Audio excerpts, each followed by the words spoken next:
इस news के प्रायोजक हैं Qadri multi speciality hospital, नई जिंदगी रोड, सोलापूर। आताही तुम्ही काँग्रेसचे माजी नगरसेवक आहात आणि आज तुम्ही काँग्रेसचे प्रणिती शिंदे त्यांच्या विरोधात उमेदवारी अर्ज भरण्याचा निश्चय केलेला आहे मराठा समाजाचा। काय त्यांचं म्हणजे असा निर्णय घेतला तुम्ही, कसं काय विचार आले तुमच्या मनात? गेले 5 वर्ष झालं ज्यावेळेस मी निवडून आले त्यावेळेस जनतेला मी जे आश्वासन दिले होते की मी जनतेचे तळागाळापासून काम करणार, त्यांच्या ज्या काही समस्या मी जनतेचे सोडवणार, त्यावेळेस मी तर जनतेचे प्रश्न सोडवत असताना जे सभागृहामध्ये जे आम्हाला निधी भेटत होता, गेले बीजेपीचे सरकार असल्यामुळं निधी देत नव्हते, काय नव्हते, अनेक सभा व्हायचे त्या ठिकाणी डावळायला बघायचे आणि जे आमचे गट नेते होते त्या लोकांसोबत भेळ मिक्स होऊन जाणे, जे काही टक्केवारी आहेत ते खायचं काम करायचे आणि आंदोलन करताना आम्हाला पुढे घ्यायचे।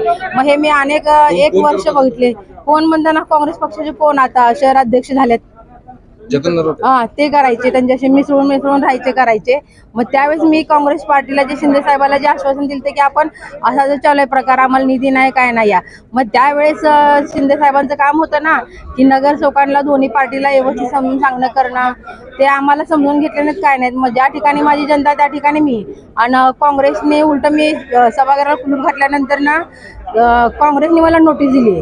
कशामुळे का बीजेपीचा सत्ता होता का काँग्रेसचा होता? मग तुम्ही पक्षांतर्गत कारवाईला वगैरे घाबरलं नाही का? आज तुम्ही इथे येऊन थांबलाय कशाला? मीच पक्षाला राजीनामा देऊन टाकलेला आहे। 5 वर्ष झाले पक्षाला राजीनामा दिलाय, पक्षाने अजून राजीनामा स्वीकारला नाहीये माझा।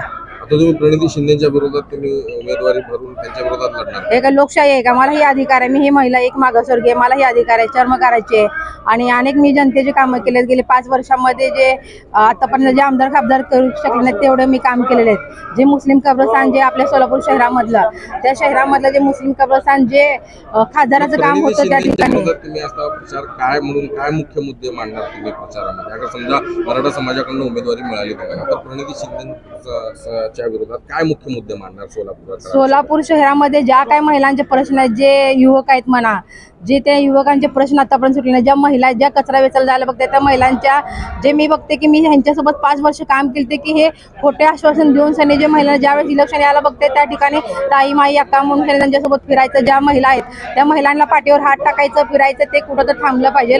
युवकांना सुद्धा मी काम देतो ही देतो म्हणून जे खोटे आश्वासन द्यायचे, आतापर्यंत निवडणूक झाल्यानंतर एकाही युवकांना काम दिलेलं नाही या, कुठलेही युवक सगळं बेकार असेच पडलेले आहेत। मग जे काय माझे मुद्दे आहेत, जे महिलांचे म्हणा, जे सोलापूर शहरांच्या खोटे आश्वासन काही लोकांना फक्त ते त्यांच्या जवळच्याच लोकांना द्यायचं करायचं, ते काम चालू असं राहायला बघते। आता तुम्ही सध्या बघता की सोलापूर शहरामध्ये जे काय प्रचार चालू आहे, जे काय चालू असलेले काही कुठले बाहेरचे लोक एक तर तुम्हाला दिसत का सांगा?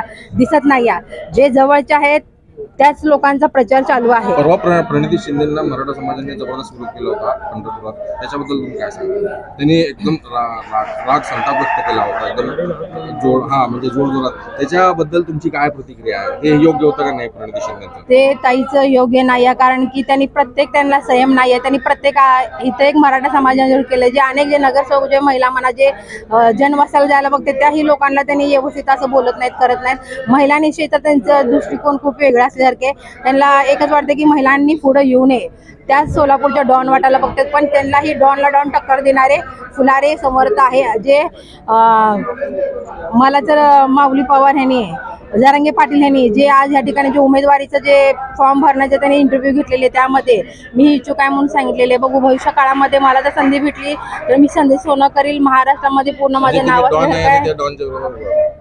डॉनच्या मला काय अधिकार नाही आहे का? डॉक्टर बाबासाहेबांनी घटनेमध्ये लिहिले की महिलांना 50% आरक्षण महिलांना आहे, त्यांना स्वतंत्र अधिकार आहे की मी काय जाती मुद्द्याच्या जात नाही, माझ्या कामाच्या मुद्द्यावर मी जायला बघते। आता जे बीजेपी मध्ये आणि काँग्रेसमध्ये चालू आहे, काय चालू आहे त्यांचं राजकारण बाजूला राहिलं, घरांशाहीवर चाललेलं आहे। तुम्ही विकासाचे मुद्दे घेऊन फिरा ना, विकास राहिला बाजूला, तू घरांशाही का मी घरांशाही का, तू थोडंसं मुलगा ही मुलगा हे कुठं राहते का? नाही ना।